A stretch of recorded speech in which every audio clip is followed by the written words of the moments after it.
મિત્રો, જો તમને લાગે છે કે તમારો ખરાબ સમય માત્ર ખરાબ કિસ્મત અથવા ગ્રહોની ચાલના કારણે આવ્યો છે, તો કદાચ તમે સૌથી મોટી સચ્ચાઈથી અજાણ છો. ખરાબ સમય અવારનવાર પોતાના પગે ચાલીને નથી આવતો. તેને ખૂબ જ ચાલાકીથી તમારા જીવનમાં લાવવામાં આવે છે, અને તેને લાવનારા કોઈ અજાણ્યા દુશ્મન નથી હોતા, પરંતુ એ જ લોકો હોય છે જેમને તમે તમારી સૌથી મોટી તાકાત સમજતા હો છો.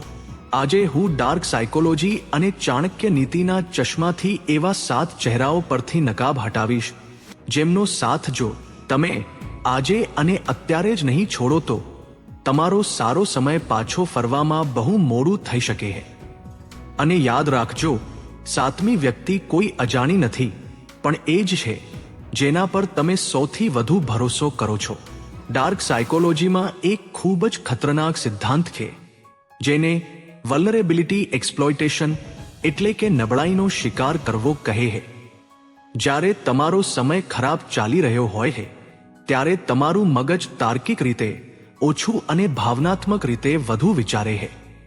તમે એક સર્વાઇવલ મોડમાં હો છો, જ્યાં સહારાની શોધમાં તમે કોઈના પર પણ સહેલાઈથી ભરોસો કરી લો છો. આ જ માનસિક અવસ્થાનો ફાયદો ઉઠાવવા માટે આ 7 લોકો તમારા જીવનમાં પૂરી રીતે સક્રિય થઈ જાય છે. તો ચાલો મિત્રો, આ લિસ્ટના પહેલા ચહેરાથી શરૂઆત કરીએ. નંબર 1, મીઠું ઝેર, ધ ક્રોનિક કમ્પ્લેનર.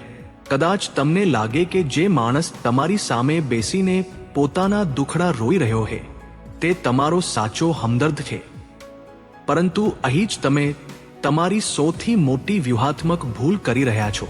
આ એવો માણસ છે જે હંમેશા પીડિત હોવાનો નાટક કરે છે.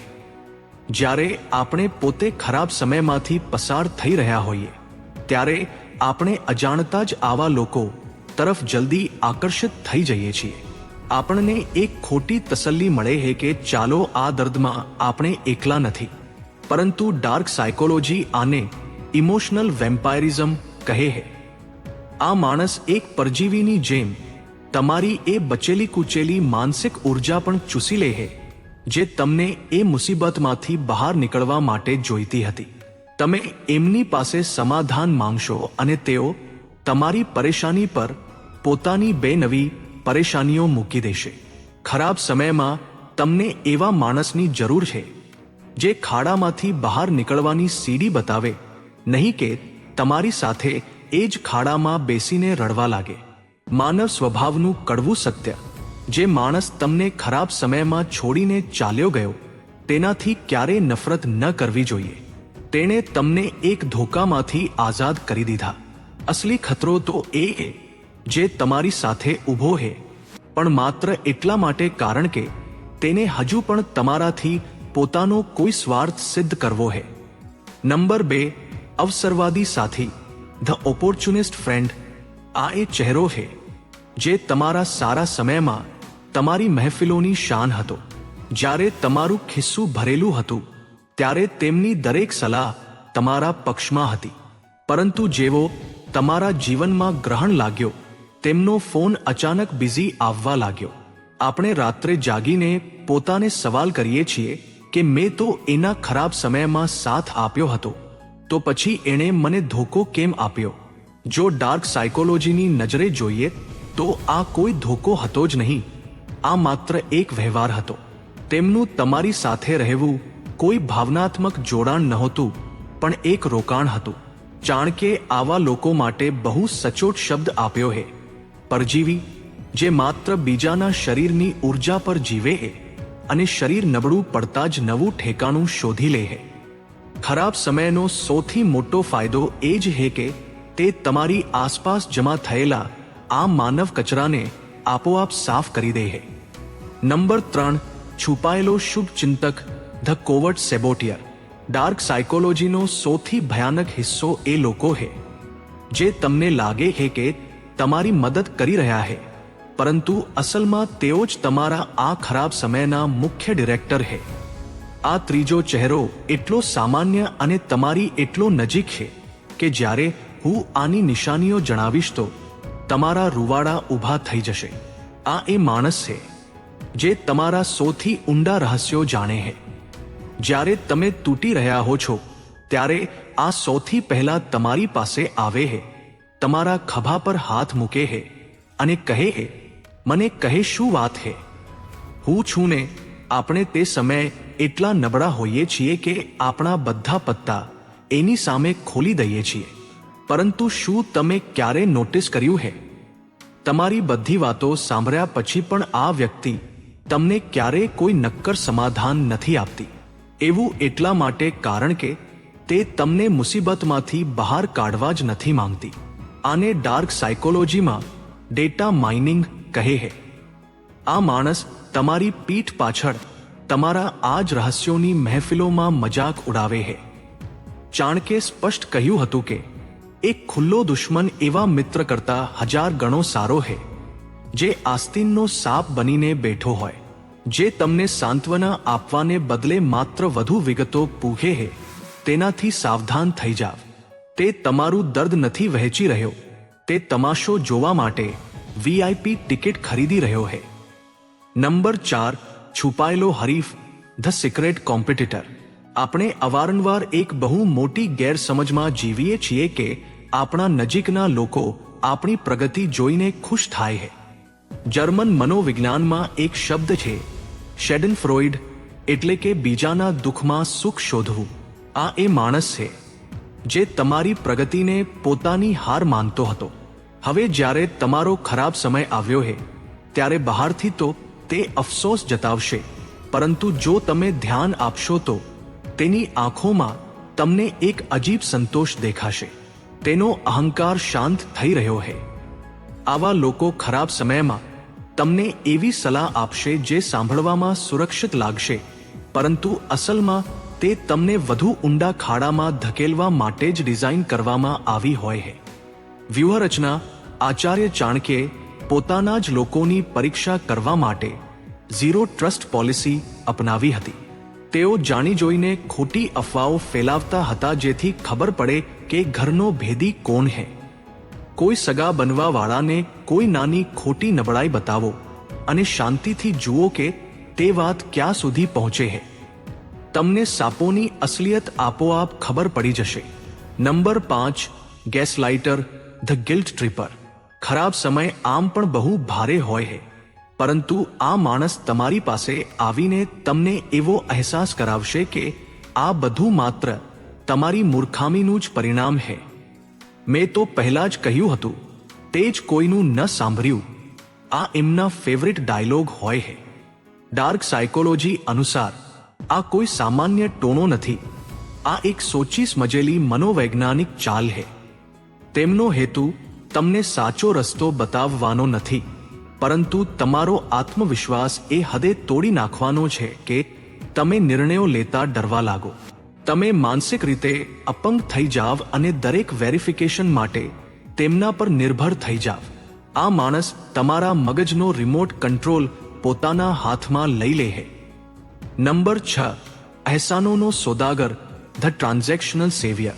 જ્યારે તમે પૂરી રીતે તૂટી ચૂક્યા હો છો ત્યારે આ માણસ એક મસીહા બનીને તમારા જીવનમાં પ્રવેશે છે. તે તમારી મદદ કરશે, આર્થિક સહારો આપશે અથવા કોઈ કામ કઢાવી આપશે.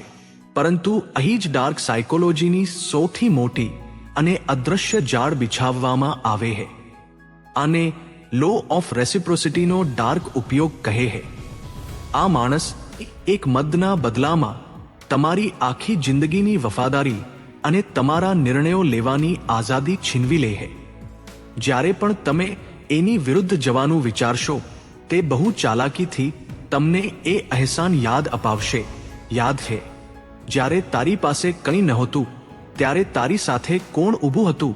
આવા મસીહા ક્યારે નહીં ઈચ્છે કે તમે તમારા પગ પર પૂરી રીતે ઊભા થાઓ, કારણ કે જો તમે આઝાદ થઈ ગયા તો તેમના પરની તમારી નિર્ભરતા ખતમ થઈ જશે. નંબર 7, લંગર, ધ કમ્ફર્ટિંગ ઇનેબલર. આ 7મી વ્યક્તિ એ છે જેને તમે તમારી સૌથી મોટી તાકાત, તમારો સેફ સ્પેસ માનો છો. આ તમારો કોઈ બહુ નજીકનો મિત્ર, પરિવારનો કોઈ સભ્ય અથવા એ વ્યક્તિ હોઈ શકે છે જેના પર તમે આંખ બંધ કરીને ભરોસો કરો છો. આ માણસ તમને સીધું નુકસાન નથી પહોંચાડતો, પરંતુ તે તમારી સાથે એક ઝેરી લગાવ રાખે છે. મનોવિજ્ઞાનમાં આને લર્ન્ડ હેલ્પલેસનેસ કહેવાય છે. ખરાબ સમયમાં તમને એવા માણસની જરૂર હોય છે જે તમને સચ્ચાઈનો અરીસો બતાવે, જે તમને ધક્કો મારીને કહે કે ઊભો થા અને લડ. પરંતુ આ એન્કર એવું નથી કરતો. તે તમને તમારા કમ્ફર્ટ ઝોનમાં જ પડી રહેવાની સુવિધા આપે છે.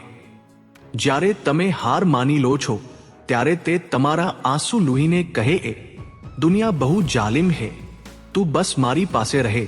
સાંભળવામાં આ સુકૂન આપનારું લાગી શકે છે, પરંતુ આ તમારી માનસિક હત્યા છે. આ માણસ અર્ધજાગ્રત રીતે ઈચ્છે છે કે તમે ક્યારે સફળ ન થાઓ, કારણ કે તેને ડર છે કે જો તમે શક્તિશાળી બની ગયા તો કદાચ તમે તેને છોડી દેશો. તેને તમારી નબળાઈથી પ્રેમ છે, કારણ કે તમારી નબળાઈ જ તેને અહેસાસ કરાવે છે કે તમને તેની જરૂર છે. જ્યારે પણ તમે કોઈ નવો રિસ્ક લેવાની વાત કરશો, આ માણસ અચાનક બહુ ચિંતા બતાવવા લાગશે. આ ચિંતા નથી, માનસિક મેનિપ્યુલેશન છે.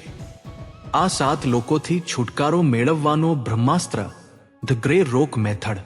હવે સવાલ એ ઊભો થાય છે કે આ 7 ખતરનાક લોકોથી છુટકારો કેવી રીતે મેળવવો. તમને એક એવા માસ્ટર સ્ટ્રોકની જરૂર છે જે વિના કોઈ દેકારો કર્યા આ 7ને તમારા જીવનમાંથી બહાર કરી દે. ચાણક્યની ભાષામાં આને મૌન અને તટસ્થતાનું અસ્ત્ર કહે છે. જ્યારે તમને ખબર પડે કે સામેવાળો માણસ ટોક્સિક છે, ત્યારે તમે જજબાતી થઈને તેની સાથે લડો છો.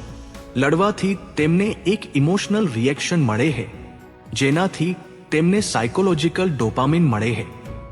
ગ્રે રોક મેથડનો મતલબ છે એક ભૂખરા બેજાન પથ્થર જેવા બની જવું. જ્યારે આ લોકો તમારી પાસે આવે કે ટોણો મારે તો તેમને કોઈ પણ ભાવનાત્મક પ્રતિક્રિયા ન આપો. બસ સહેજ હસી લો. જો તે પૂછે કે શું ચાલી રહ્યું છે તો બહુ જ બોરિંગ જવાબ આપો, બસ ઠીક છે. જ્યારે તમે તેમને ઇમોશનલ ડ્રામા આપવાનું બંધ કરી દેશો ત્યારે માનસિક લોહી ન મળવાને કારણે તેઓ આપોઆપ તમને છોડીને ચાલ્યા જશે. જ્યારે તમે આ લોકોને મ્યુટ કરી દેશો ત્યારે જીવનમાં એક ઘેરો સન્નાટો અને ભયાનક એકલતા બચશે.